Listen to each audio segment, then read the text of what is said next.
ಎಲ್ಲರಿಗೂ ನಮಸ್ಕಾರ. ಇವತ್ತೊಂದು ಸ್ಪೆಷಲ್ ಆಗಿ ತೋತಾಪುರಿ ಹಣ್ಣಿನಿಂದ, ಅಂದರೆ ಈಗ ಮಾರ್ಕೆಟ್ನಲ್ಲಿ ತುಂಬ ತೋತಾಪುರಿ ಹಣ್ಣುಗಳು, ಅಂದರೆ ಅದು ಸ್ವೀಟ್ಸ್ ಇರ್ತದೆ, ಟ್ಯಾಂಗಿ ಸಹ ಸ್ವಲ್ಪ ಟ್ಯಾಂಗಿ ಇರುವಂಥದ್ದು. ಬಟ್ ಇವತ್ತಿನ ರೆಸಿಪಿ ಈ ತೋತಾಪುರಿ ಹಣ್ಣಿನಿಂದ ಮಾಡಿದಂತಹ ಒಂದು ಸ್ವೀಟ್ ಆ್ಯಂಡ್ ಟ್ಯಾಂಗಿ ಸುಕ್ಕ ಬಹಳ ರುಚಿಕರವಾಗಿ ಬರ್ತದೆ. ಹಾಗಾದರೆ ಯಾರೆಲ್ಲ ನನ್ನ ಚಾನಲನ್ನು ನೋಡ್ತಿದ್ದೀರಿ, ಯಾರೆಲ್ಲ ಇನ್ನೂ ಸಬ್ಸ್ಕ್ರೈಬ್ ಮಾಡಿಲ್ಲ, ದಯವಿಟ್ಟು ಸಬ್ಸ್ಕ್ರೈಬ್ ಮಾಡಿ ಸಪೋರ್ಟ್ ಮಾಡಿ ಅಂತ ಹೇಳ್ತಾ ಬನ್ನಿ ಯಾವ ರೀತಿಯಲ್ಲಿ ಇದನ್ನು ಮಾಡೋದನ್ನು ನೋಡೋಣ. ನಮಸ್ತೆ ಮಿತ್ರರೇ. ನೋಡಿ, ಮಾವಿನಕಾಯಿಯ ಸೀಸನ್.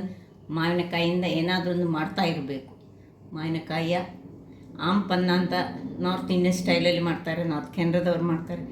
ಇವತ್ತು ನಾನು ಮಾಡೋದು ನಮ್ಮ ಕರಾವಳಿ ಶೈಲಿಯ ಮಾವಿನಕಾಯಿಯ ಸುಕ್ಕ. ಮಾವಿನಕಾಯಿಯಿಂದ ಸುಕ್ಕ. ಮಾವಿನಕಾಯಿಯನ್ನು ಬೇಯಿಸಲಿಕ್ಕೆ ಏನಿಲ್ಲ, ಬಟ್ ಇದರದೊಂದು ಬಹಳ ರುಚಿಕರವಾದ ಸುಕ್ಕವನ್ನು ಮಾಡೋಣ ನಾವೀಗ. ಇದಕ್ಕೆ ಬೇಕಾಗುವ ಸಾಮಗ್ರಿಗಳು ಇಲ್ಲಿ ನೋಡಿ. ಮಾವಿನಕಾಯಿ ಹೇಗೂ ಬೇಕು.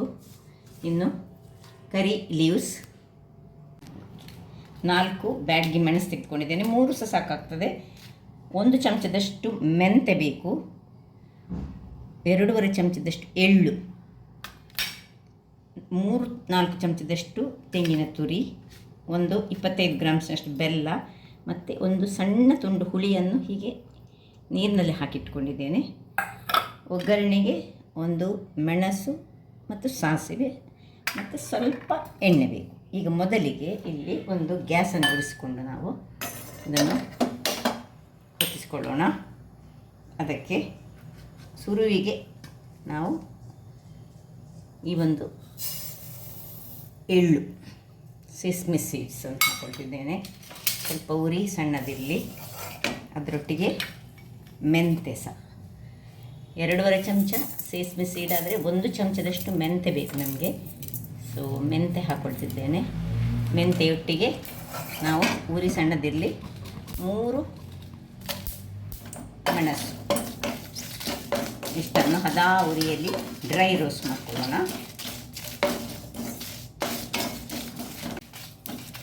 ಇಲ್ಲಿ ನೋಡಿ, ಇದೀಗ ಡ್ರೈ ರೋಸ್ಟ್ ಆಗುವಾಗ ಈ 3-4 ಚಮಚದಷ್ಟು ತೆಂಗಿನ ತುರಿ ಇದನ್ನು ಸ್ವಲ್ಪ ಇದರಲ್ಲಿ ಹಾಕ್ಕೊಂಡು ಇದನ್ನು ಸ್ವಲ್ಪ ಹುರಿದುಕೊಳ್ಳೋಣ. ತುಂಬ ಬೇಡ, ಕಲರ್ ಚೇಂಜ್ ಆಗಬಾರ್ದು. ಜಸ್ಟ್ ಅದರಲ್ಲಿರುವ ನೀರಿನ ಅಂಶ ಒಂದು ಸ್ವಲ್ಪ ಹೋದರೆ ಸಾಕು. ಇಷ್ಟ ಆಗುವಾಗ ಇದನ್ನೀಗ ಆಫ್ ಮಾಡಿಕೊಡ್ತಿದ್ದೇನೆ. ಇದರ ಬಿಸಿಯಲ್ಲಿ ಅದನ್ನು ಚೂರು ಇದಾಗಲಿ ಮತ್ತು ತಣ್ಣಗಾಗಲಿ.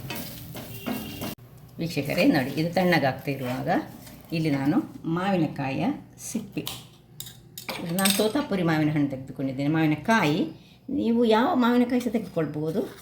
ಸ್ವಲ್ಪ ತುಂಬ ಹುಳಿ ಇರೋದು ತೆಗೆದುಕೊಳ್ಳೋದಿದ್ರೆ ಆಯಿತು. ಇದರ ಸಿಪ್ಪೆ ತೆಗೆದು ಇದನ್ನು ಸಣ್ಣ ಸಣ್ಣದಾಗಿ ಹೆಚ್ಚಿಟ್ಕೊಳ್ಳೋಣ. ಸೊ ಇದಕ್ಕೆ ಸಿಪ್ಪೆ ತೆಗೆದುಕೊಳ್ತೇನೆ. ತುರಿದ ನಂತರ ಇದನ್ನು ಹೀಗೆ ಸಣ್ಣದಾಗಿ, ಎಷ್ಟು ಸಣ್ಣದು ನಿಮಗೆ ಬೇಕು, ಪೀಸಸ್ ಎಷ್ಟು ದೊಡ್ಡದು ಬೇಕು ಆ ಹದದಲ್ಲಿ ನಾವು ಸಣ್ಣ ಸಣ್ಣದಾಗಿ ಹೆಚ್ಚಿಟ್ಕೊಳ್ಳೋಣ. ನೋಡಿ, ಕಟ್ ಮಾಡಿಕೊಂಡು ಸಣ್ಣದಾಗಿ ಈ ರೀತಿ ಎಲ್ಲವನ್ನು ಸಹ ಹೆಚ್ಚಿಟ್ಕೊಳ್ತೇನೆ ನಾನು. ಓಕೆ ನೋಡಿ, ಎಲ್ಲ ಕಟ್ ಮಾಡಿಕೊಂಡಾಯಿತು. ಈಗ ಇದನ್ನೊಂದು ಬೌಲಿಗೆ ಶಿಫ್ಟ್ ಮಾಡಿಕೊಂಡು, ಇದು ತೋತಾಪುರಿ ಆದ್ದರಿಂದ ಅಷ್ಟೊಂದು ಹುಳಿ ಇರೋದಿಲ್ಲ. ಹೀಗೆ ಸ್ವಲ್ಪ ಹುಳಿ ಮಾವಿನಕಾಯಿ ಆದರೆ ಅದಕ್ಕೆ ಸ್ವಲ್ಪ ಹುಳಿಯನ್ನು ಯೂಸ್ ಮಾಡೋದನ್ನು ಸ್ವಲ್ಪ ಮಾಡಿಕೊಳ್ಳಿ. ಸೊ ಇದು ಬಹಳ ಚೆನ್ನಾಗಿ ಬರ್ತದೆ. ಇನ್ನೀಗ ಇದಕ್ಕೆ ಉಪ್ಪನ್ನು ಹಾಕೊಳ್ಳೋಣ. ಒಂದು ರುಚಿಗೆ ತಕ್ಕಷ್ಟು ಕಲ್ಲುಪ್ಪು ಹಾಕಿ ಸಹ ಮಾಡಿಕೊಳ್ಬೋದು. ನೋಡಿ, ಹೀಗೆ ಮಾಡಿ ಇದನ್ನೀಗ ಪಕ್ಕಕ್ಕಿಟ್ಕೊಳ್ಳೋಣ. ಇಲ್ಲಿಗೆ ಇದು ತಣ್ಣಗಾಗಿದೆ. ಈಗ ಇದನ್ನೊಂದು ಮಿಕ್ಸಿ ಜಾರಿಗೆ ಹಾಕೊಳ್ಳೋಣ. ಮಿಕ್ಸಿ ಜಾರಲ್ಲಿ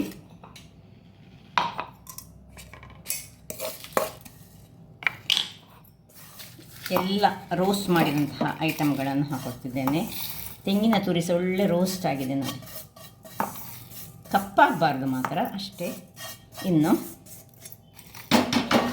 ಇಷ್ಟಾದಮೇಲೆ ಇದಕ್ಕೆ ಹುಳಿ, ಸ್ವಲ್ಪ ಹುಳಿಯ ನೀರು, ಒಂದು ಸಣ್ಣ ಈ ಆಮ್ಲ ಗಾತ್ರದ್ದು, ಅಂದರೆ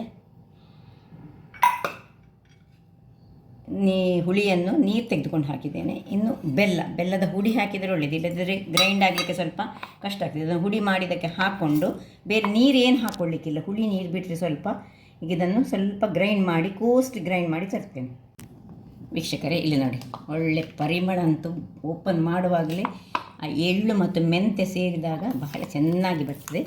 ಈಗ ಇದನ್ನು ಇದಕ್ಕೆ ಶಿಫ್ಟ್ ಮಾಡಿಕೊಳ್ಳೋಣ. ಶಿಫ್ಟ್ ಮಾಡಿಕೊಂಡು ಇದನ್ನು ಮಿಕ್ಸ್ ಮಾಡಿಕೊಳ್ಳೋಣ. ಇಲ್ಲೀಗ ಒಲೆಯಲ್ಲಿ ಒಂದು ಪಾತ್ರೆಯನ್ನು ಇಟ್ಕೊಂಡಿದ್ದೇನೆ. ಪಾತ್ರೆಯಲ್ಲಿ ಅಂದರೆ ಕಡಾಯಿ ಒಂದು 2-3 ಚಮಚಗಳಷ್ಟು ನಮಗೆ ನೋಡಿ, ಒಂದು 4 ಚಮಚ ಈ ಸಣ್ಣ ಚಮಚದಲ್ಲಿ ಹಾಕ್ಕೊಂಡೆ. ಅದು ಬಿಸಿಯಾಗಲಿ. ಎಣ್ಣೆ ಬಿಸಿ ಆಗುವಾಗ, ಇದೀಗ ಬಿಸಿ ಆಗ್ತಾ ಇರುವಾಗ ಇದಕ್ಕೆ 1 ಚಮಚದಷ್ಟು ಒಂದು 1/4 ಚಮಚದಷ್ಟು ಕಾಲ ನಮಕನ್ನು ಹಾಕಿಕೊಡ್ತಿದ್ದೇನೆ. ಅಂದರೆ ಬ್ಲ್ಯಾಕ್ ಸಾಲ್ಟನ್ನು. ಅದು ಪರಿಮಳ ತುಂಬ ಚೆನ್ನಾಗಿ ಕೊಡ್ತದೆ. ಒಂದು ರುಚಿ ಹೇಳಿದರೆ ಒಂದೊಂದು ಚಾಟಿನಾಗೆ ಆಗ್ತದೆ ಇದು ತಿನ್ನಲಿಕ್ಕೆ. ಇಲ್ಲೀಗ ಇದು ಬಿಸಿ ಆಯಿತು. ಸಾಸಿವೆ ಒಡಿಲಿ. ಸಾಸಿವೆ ಒಡೆಯುವಾಗ ಒಂದು ಕರಿ ಲೀವ್ಸನ್ನು ಹಾಕೊಳ್ಳೋಣ. ಸ್ವಲ್ಪ ಕಟ್ ಮಾಡ್ಕೊಂಡು ಹಾಕ್ತಿದ್ದೇನೆ. ಇನ್ನು ಕಾಯಿಮೆಣಸಲ್ಲ, ಒಣಗಿದ ಮೆಣಸು. ಜಸ್ಟ್ ಸ್ವಲ್ಪ ಅದನ್ನು ಹೀಗೆ ಹೆಚ್ಚಿಸ್ಕೊಳ್ಳೋಣ.